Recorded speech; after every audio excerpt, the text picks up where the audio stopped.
Dreamers, welcome back. I have some new products to review for you today. I posted on Instagram about a couple of different little mini hauls that I had. I found some of the new Wet n Wild products at my local Walmart and I picked those up. I got a couple of Mary Kay products to review, and then I picked up an Urban Decay primer when I was at Ulta. So I'm going to just review sort of all of these new products that I have tried all in one fell swoop. So I am going to start with the Urban Decay because I only have one thing from that brand. So I don't know how new these are, but this is the first time that I have seen them. And this is the Urban Decay Optical Illusion Complexion Primer. And it says that it's smoothing, it has rose hip and argan oil, and it's pore perfecting. So I had gone to Ulta to actually purchase the Smashbox, the pore perfecting primer, the one in the purple tube. And I saw this, and then there were a couple other pore perfecting primers that I saw. So I kind of tested them all out on my hand and walked around the store and then made a decision after a little while. And this is the one that really performed the best on the back of my hand while I was walking around the store. It felt the best. It made my hand look the best. It actually covered up a lot of the imperfections of my hand. So I thought that's the one I'm getting, and I'm taking it home. I want to say it was in the $30 range. I will put the price down here. But this gives you 0.95 fluid ounces, so not quite a full ounce, but it is so nice. It doesn't really smell like anything, but it feels very, very nice going on. It has sort of a light pink tint, and I think it really does a great job of, it just feels so soft and smooth, and I really have not had trouble with any foundations going on very well on top of it, except for ones that I was already struggling with to begin with. So I would highly recommend checking out these Urban Decay primers. This is the only one. There was another one that I looked at that also said it was pore perfecting, but I liked this one better. So thoroughly enjoying that. All right, let's go on to Mary Kay. So first of all, quick disclaimer, I did not purchase these with my own money. However, my mother sells Mary Kay, and from time to time I go and I dip into her closet and I say, "Mom, can I have this? I'd love to try it." And she says, "Sure," because she's my mother. She does not have a website. So I'm not going to try to like send you to her page or anything like that. These are just a couple of things I was very interested in trying out, but I did want to let you know that I did not purchase these in, the full disclosure honesty policy that I like to keep on this channel.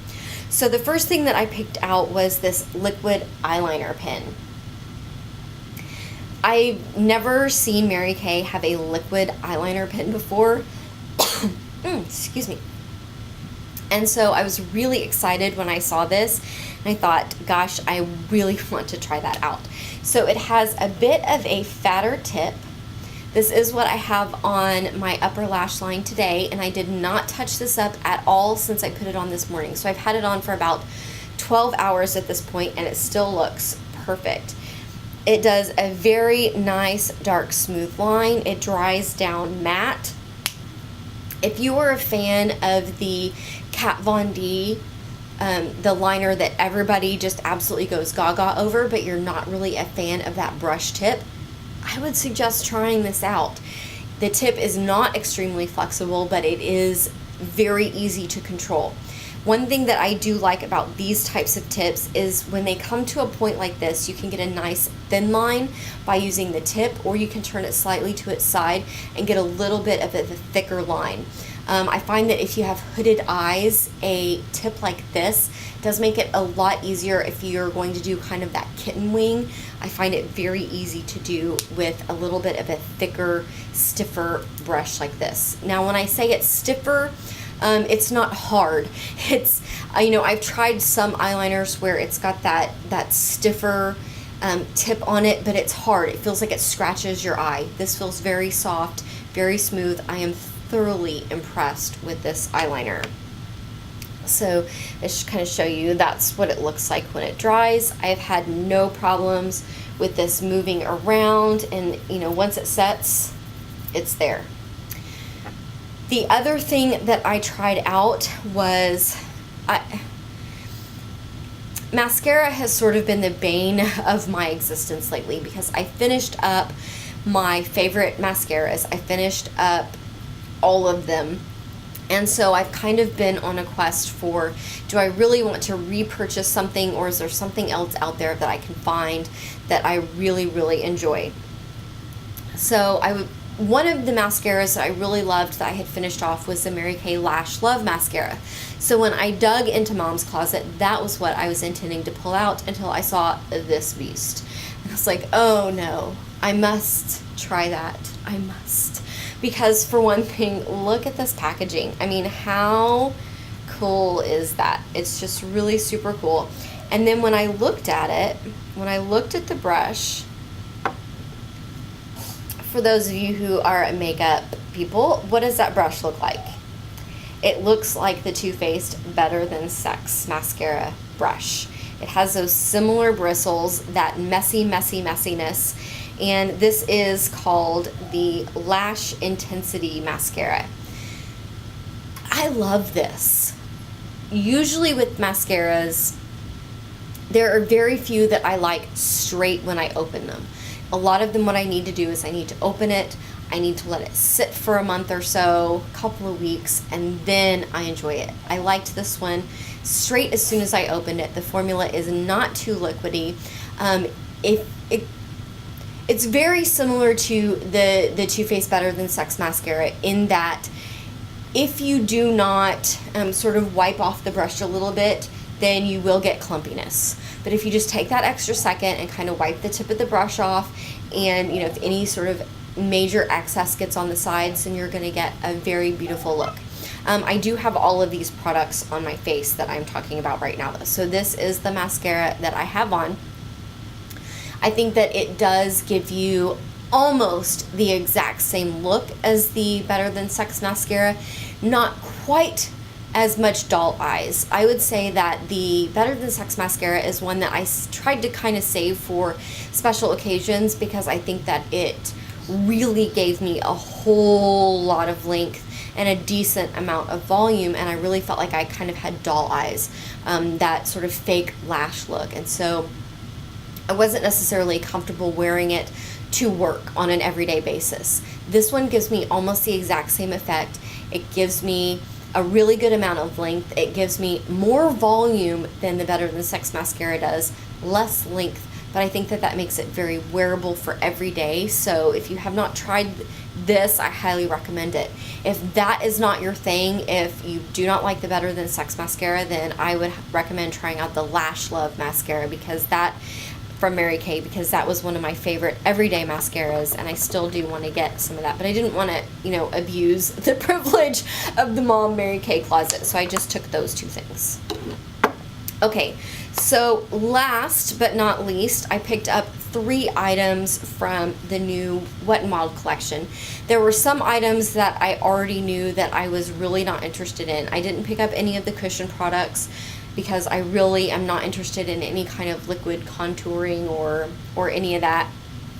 So what I did pick up was I picked up the foundation from the Photo Focus line, and the primer, and then one of the liquid catsuit lipsticks.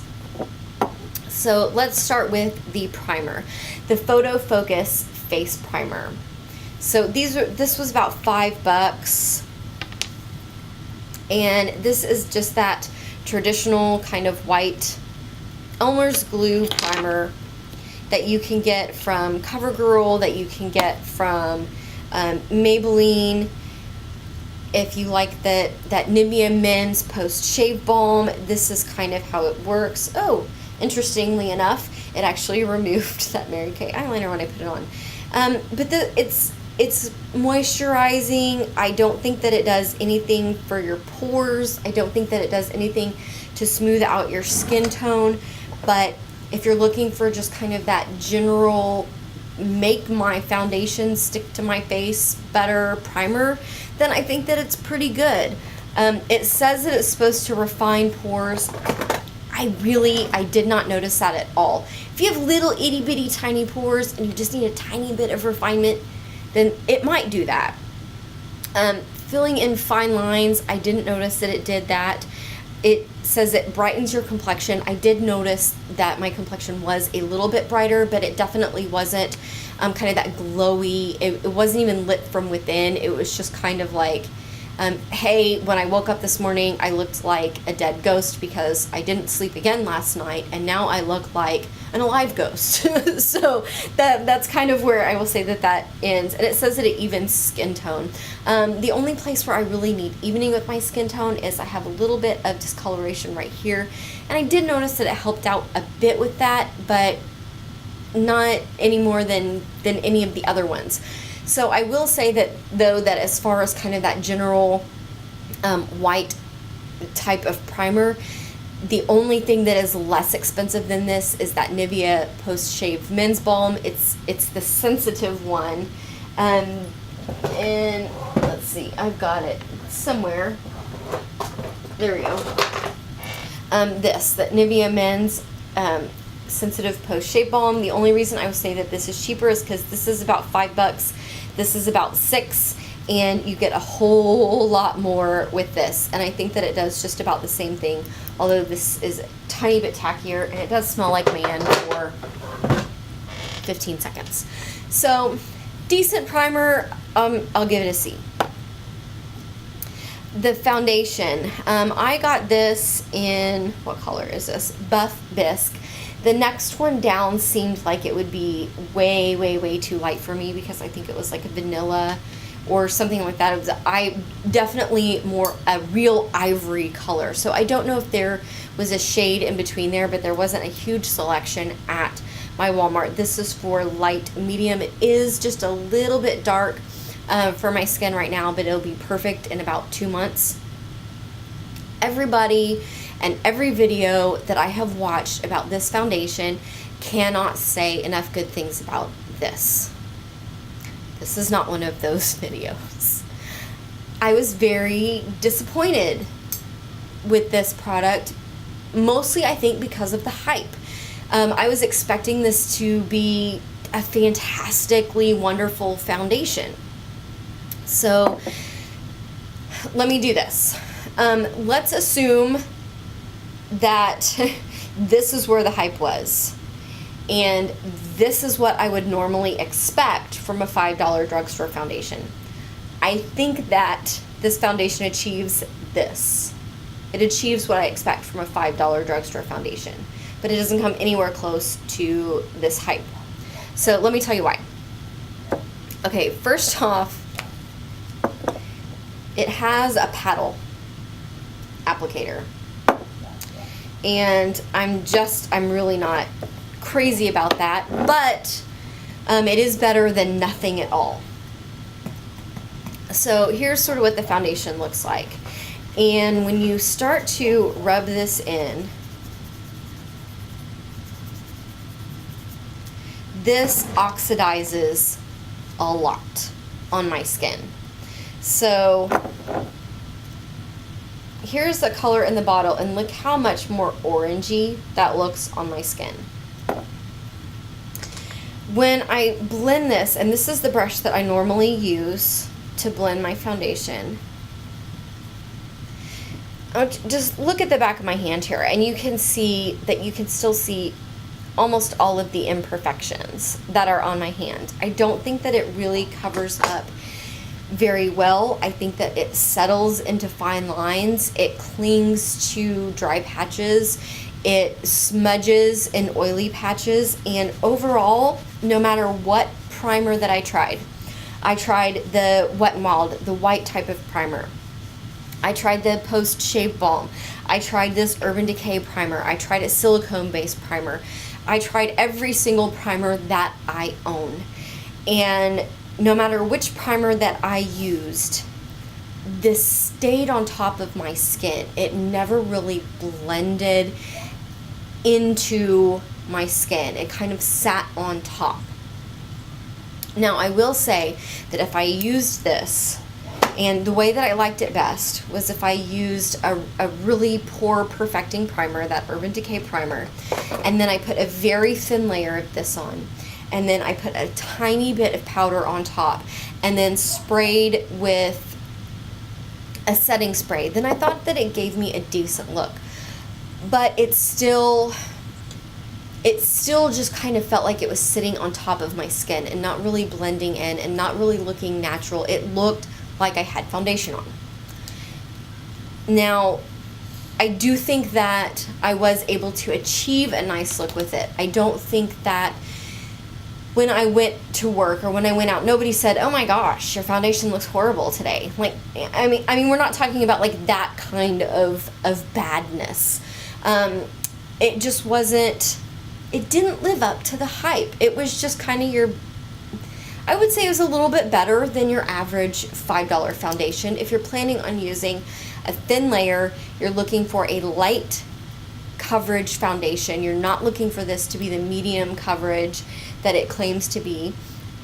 It does say that it does not have photo flashback, and I did test that, and it does not have photo flashback, so that is really good. I'm not really seeing any other claims on here, but you know, for a $5 drugstore foundation, it was pretty good. But for a foundation that's gotten all the hype on YouTube that it's gotten, I don't think it lives up to it. Okay, last product, and that is the Mega Last Liquid Catsuit Matte Lipsticks. This is another product that has just been hyped over and over and over and over again on YouTube. But this one, I think, lives up to the expectations that I had when I purchased it based on all those videos that I'd watched. So this is a matte liquid lipstick. It does have the nice little scoop on there. So this is so very, very easy to apply. I have this in the color Rebel Rose. It is what I have on my lips right now. I was a little disappointed in the shade selection, but you guys know me if you've watched my channel at all. I look at those dark colors and I go, should I even wear those out of the house? I'm like, I'm gonna be 40 very, very soon. Should I be walking out of the house with a bright red lip? And I hesitate to buy colors that I'm really only gonna wear on a special occasion.